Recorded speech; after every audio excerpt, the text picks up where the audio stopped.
talent trees. Yeah. How have they went? Yeah. I think this kind of sums the whole thing up. Oh yes, your Twitter. Oh yeah. It's got your tweets. We've got a very good next like 20 minutes here. But I think I'll summarize at the start by saying there are two rules in the World of Warcraft player base, and both are correct, right? You either, I'm so lazy, I don't read the talents, I copy paste a build, unlevel, even like unleveling, also whatever. Sure, that's fine. That's okay. And then the other person who goes, I've done nothing but read the talents and I really want to see how they feel at 70. Hell yeah. You're engaging with the game. Both people. Now we will note the Reddit upvote situation between these two players. Because there is a narrative, right? There's a narrative and there's the way players feel. And this is the weird thing where this is where you see... Can't wait to scroll down. Yeah, and this is where you see my tweets actually worked, where there's people who are absolutely viciously against what I said, but and obviously this is obviously adapted for people who follow me, and obviously we've often held the line that more casual content, more playability, more experimentation with the game is better than just fucking optimize to death and min-max. So it's correct for that, or you correct that a little bit, but more people largely seem to agree with the prospect of, yeah, this is gameplay you're supposed to play with. So that'll be represented in the Reddit votes. What you mean? But logically speaking, there's a huge array of perspective and a huge array of desired experience, and all of them are catered for. And that's good, because that's how World of Warcraft as an MMO should be built. That's why they import and export features in the game. So people can go, I don't want to build a talent tree. That's why there's a starter build. Because you wanted to build a talent tree. Do you want to get one? Yeah, sure. Sweet. Happy days. Sorry, Matt, you're cancelled. Yeah. I'm not cancelled, no. Everyone, no. Well, okay. Said copy paste isn't game. Yeah. Which is true. Yeah. And it turns out they literally don't want that gameplay. Yeah. And that's the fun thing, right? Copy paste isn't gameplay. But the thing is, there's a lot of gameplay in World of Warcraft. And you can pick which ones you want in gameplay. You can pick which parts of the game you want to play. You don't want to play PvP? Did you get in trouble with Jack? Yeah. You got in trouble with Jack? Yeah. Yeah. Was it perceived as an attack against Wowhead writers? I think that's how some of them took it. And that's why, I have there, if you scroll down, I like Lol Lamau was maybe a bit aggro. So for what happened was No, I can understand this thing where it's like, these game designers have just went and done a lot of design. Yeah. And the response of the World of Warcraft community, the first fucking instinct of the WoW community is, I'm just going to copy paste in the good one. Done. Yeah. Right? Like, I think anyone with half a fucking brain can see that there's a world in which this is frustrating and, it is a problem, but it can be a problem, but also have an upside to some people, and it can turn out that the upside provided by Wowhead and importing is significantly larger than, the upside is significantly larger than the downside of some people, I guess, are, playing the game in more of a, I don't want to say in a daze, but, not like actively engaging with all of its elements. Well, I would argue that to engage this in the best faith possible and assume that people are playing the game, well, in the way that if you were to ask any of the people who are involved in high-end gameplay that they'll answer, it's not that they're playing the game in a daze. It's that part of gameplay, the strategizing you build, isn't important. They want to play the game while already optimized. They want to focus on the parts of the game that you're playing where you're actually playing. They want to go into the Mythic Plus and they want to interrupt the right thing. They want to do as much damage as possible on a boss or on a mob pack. They want to pull the dungeon the right way. That's what they would argue. I would obviously, there'd be a little bit of a retort where there's an awful lot of people who just want to do the best. They don't care about their own gameplay. They just want to get the rewards. And optimizing is the best way to get that. So if that works for them, that's fine. I hold that that's unhealthy for long-term gaming experience, in the same way that playing Overwatch because you want a loot box instead of because you want to play the game. Sorry, it's out of date now, actually. Playing Overwatch because you want a battle pass level instead of a loot box. I would argue that's different, but there is an ideal case for engaging with the gameplay and skipping out on the part that's going to take a long time. And even then, you could immediately talk about talent trees, right? These are terrible if you want to optimize, because there's no way to know what's best, because what is logically best doesn't always line up because balancing is wrong. And, that's where yeah. you have people who go to the effort to update the APLs for SimCraft, which is what they like to be called. I think they like to be called Simulation Craft or SimC because SimCraft is something else. Yes. So Simulation Craft, they update the APLs for that. They run the sims across the talent trees. They go to all the effort to do that, and they find what's best, and then they explain it and upload and Reddit. That is valuable to a substantial amount of people, and that is literally true, and there's nothing wrong with that. So here's what I think's in a way really going on. So one of Jack's replies was expending oxygen to fret over what other people are doing with their time and priorities in a fantasy video game is foolhardy. And I think what that essentially means is that is very much from a player's perspective and a player's guide's perspective. Yeah. Whereas you are talking from a design perspective. Yeah. Because here, everything that we do is first principles game design first. All the time, no matter what. That's why we are more than happy to go against the current on things like WoW token and the negative externalities, right? I mean, we had the very different opinion to Liquid Max on that. Again, because he was thinking as raid leader, as player, as professional at playing the game. We were thinking about this in terms of game design, negative externalities. And I think that's basically it. Like, that's long the story difference, short, we are thinking, I don't mean thinking on another level. Like, we literally are thinking on another level. A different level. It is a different level. Yeah, another level. It's not implies above, better, it's not below. It is another level. Yeah. It's another lens. Yeah. It's another perspective. Yeah, it's more abstract, you might argue, but yeah. We're fairly abstract in Oh, by the way, if you've ever, I suppose hopefully you haven't because that would imply we're being stalked.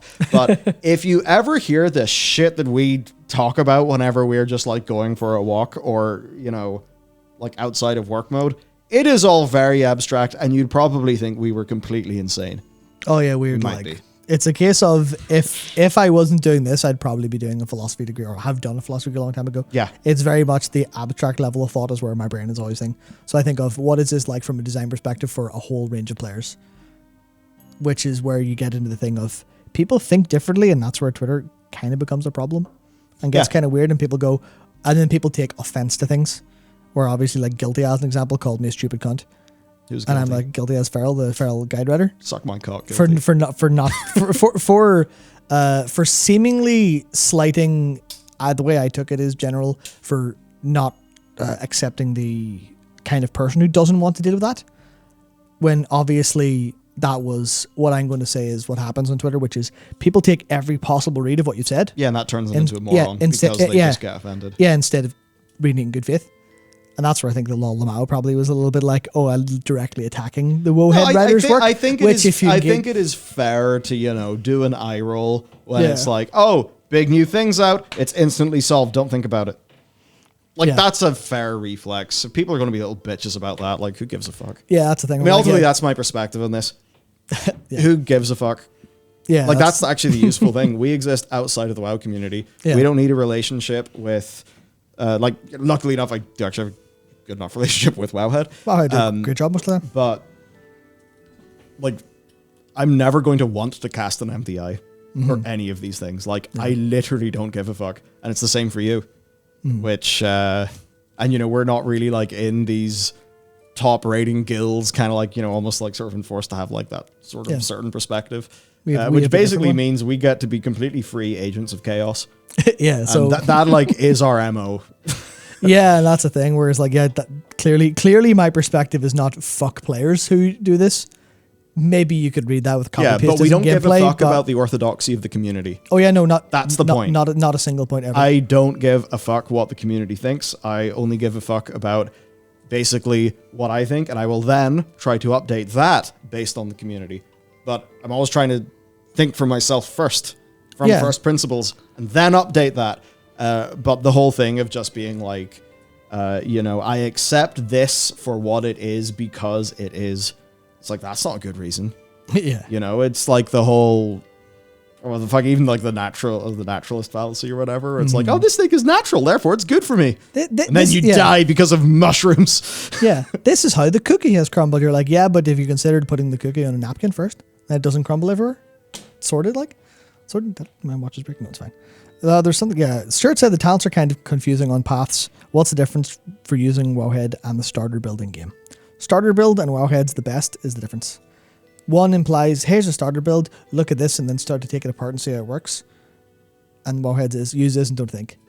Not that they would say that that's their plan, but that's the ultimate result. That's the difference, I think, and that's why when you open World of Warcraft with a pre-patch, the builds aren't, here's your single target best build that we've simmed in-house. That they're just starter build, here's what we think will work. And this is why Final Fantasy XIV doesn't have talents. Because in a way, if you kind of like reduce all of this to the point of absurdity, you just do FF14 and you have completely uncustomizable jobs. Yeah, and that's obviously, that works for balance a lot of the time, but it also leaves people going, well, what if I wanted a little bit of choice? There's the gameplay that exists in talent trees does not exist in FF14. And the problem here, and I don't even think it's a problem, the thing here is that people who just pick the best build without thinking about it are ultimately playing the game, or they're removing that own gameplay. And that's fine, that's completely their choice. It's just, it's a little bit of the developers made all that. And obviously they don't mind people skipping, or the one that put the input in, or they've worked around it. They just made you have to do a quiz to pick your talents or something like that. They want you to change all the builds all the time. But that's the whole kind of, there's a whole range of different experience of World of Warcraft, and Twitter's also a fucking nightmare. That's it. Also, I would argue that with the way the talent trees are orchestrated around different stat weights and gear a lot of the time, in an ideal world, because balancing could be an issue here, it's worth people exploring because they might have a better experience if they explore slightly. Like an example here They might is, learn to think for themselves. I mean, you could say that, and that's kind of true. Because that's what's weird. But This whole fucking thing happened because of people thinking for themselves. People want to, yeah. It's really funny. It's like, this lineage goes all the way back to EJ. Yeah. Where it's just very interesting, right? Because it's almost like it's like the numbers version of the fog in Silent Hill. A little bit. That's a crazy way to put it, but it's the idea that like the enhanced edition of Silent Hill like removes the fog, and now there is like you fucking kill the atmosphere, and it's a bit like that where when it's just what do you personally think about these talents as you build your character in some big world, you don't know shit about it, then the talents are what they are, and you engage with them as they have been designed. And in fairness, it's vanilla WoW, so the design's probably all over the place. But at least that's how it's engaged with. And then what happens is the people who get turbo into that, well, then they start to find out what's literally best because they're interested to do that. And funny enough, these are the people who end up getting hired on that team to continue doing classes. But then that all sets a culture of working out what is optimal. Then, being optimal is required because it is literally the best way to engage with the reward systems that the developers have designed. And you essentially get to a problem where whenever your players have got so much information and they can always be correct, you lose a whole segment of the design space of your game.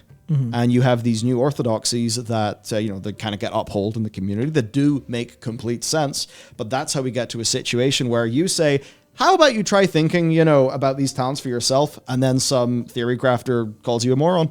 Yeah. And it's like, are you insane? Or maybe I don't know who this road writer is. Maybe there's the terminally online person who gets, very... the way people just get very triggered about things on the internet for some reason. Maybe it's also the case that it was a perceived attack on their work, and grow up by virtue of it being their work, it being their you're doing work on the internet in the same way as talking about people getting angry about like Preach come back to World of Warcraft. It could be very much the same where some sort of like deeply ingrained tribalism thing was involved. And it's like, oh, this person's attacking my tribe and identity. And that's how online works. That's what Twitter incentivizes. I do not imagine Guilty As is in any capacity stupid, but that's the behavior they chose to engage with on Twitter. And like, in the same way I chose to be, like I said, intentionally engaging, when obviously engaging has an asterisk, which is coming across like a bit of an asshole to get a point across. And that's kind of, you can project whatever you like onto a bird website, like double down. If these people can be so easily played, then it's time to become the heels. See, yeah, to use a wrestling analogy. See, that's why we need to work on our outfits. Of course, yeah. On our intros. That's why I always like to, like, it's like I was saying, my sort of plan for engaging with people on Twitter and stuff is usually you're engaging and then people get to reply. And then people get to reply with all manners of takes. And then you get to elaborate on what you think, because you're not going to skid everything you think out in a tweet, because no one's fucking going to read that. You know, you have to do twit longer, and then who gives a shit? Absolutely. You have to kind of play the game a little bit of, hey, going to annoy people, and then calm them down and kind of get into the meat of it in the same way someone shows up drunk in the pub and starts a really, really weird argument, and then people have a good time shouting at each other over what's right, because it's not super important. And that's why, is it in here? Yeah, it is. At this point, I have a quote from Alan Watts, which is, I told to see the other day, it's in my head, man suffers only because he takes seriously what the gods made for fun. Twitter is not meant to be not meant to be a serious site where everyone is super hard discussions. Moron! It's where people just have fun. People just talk. It's like his point being this like East meets West philosophical orator, not a philosopher, because he's more of a lecherous drunk who was very good at talking. But that's why we like him. That's why Alan Watts is very interesting. But the idea is more that, not to say don't be serious, but there's an element of people get too wrapped up in playing their own character in put on this earth and being super serious about what and everything. Well, it's like the Hindu calls it the dance of Shiva. Shiva being the creation deity, the kind of the one that manifests all of creation with the drum, I think it was. And there's this whole wheel in the dance, and it's the dance of Shiva is like a cycle of life. And it's like, it's not super serious, because if you take it seriously, like super seriously, it's going to be a dour bastard. The gods made all this shit for fun. Otherwise, why would they make it? That's the idea. And I always do that. Whenever I'm using any online website, it's like, what is this for? This is for me to shitpost, or for a collective to shitpost, or for someone to kind of post vaguely seriously, but not super seriously. And that's where I think a lot of this I'm just imagining getting offended whenever I do a leveling guide and people are like, don't use a guide, level yourself. I'm like, well, yeah, I actually recommend that. But I know people want this guide, and we're doing the guide for that reason. Yeah. But I'm not going to be several miles up my own arse, be like, no, this is my guide! You must not offend my guide! Yeah. It's the most important thing I've ever done in my life! It's like, no, it's just a YouTube video. Yeah. No one gives a fuck. True, Royalty, your brain is a whole shit post, bruh. Thank you. Thank you. I've cultivated this over many years. Yeah. Well, do you know what I really can't wait for, though? Yeah. If it does happen, it'll be really funny. Whenever this gets printed out to be a clip, and people can watch the clip, then they get really offended that we don't take them seriously.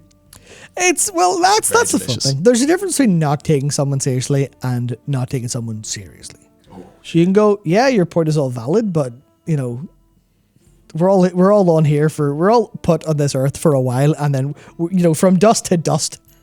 What's the point of being super serious all the time? I can't wait for someone to fucking rage paragraphs, and you're just like, that's a Shiva, bro. Yeah. you just fucking start dancing and done.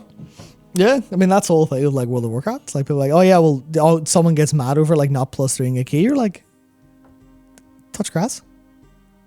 It's fun outside. This all comes back to the philosophical icon of Tyler, the creator. Yeah. Just put your phone down. Yeah, literally, put your phone in your drawer and mute it. Sorted. Life's improved. Yeah, job's done. Yeah, life's improved. Oh, dude. So that was fun. It was very fun to watch unfold from the sidelines. Yeah.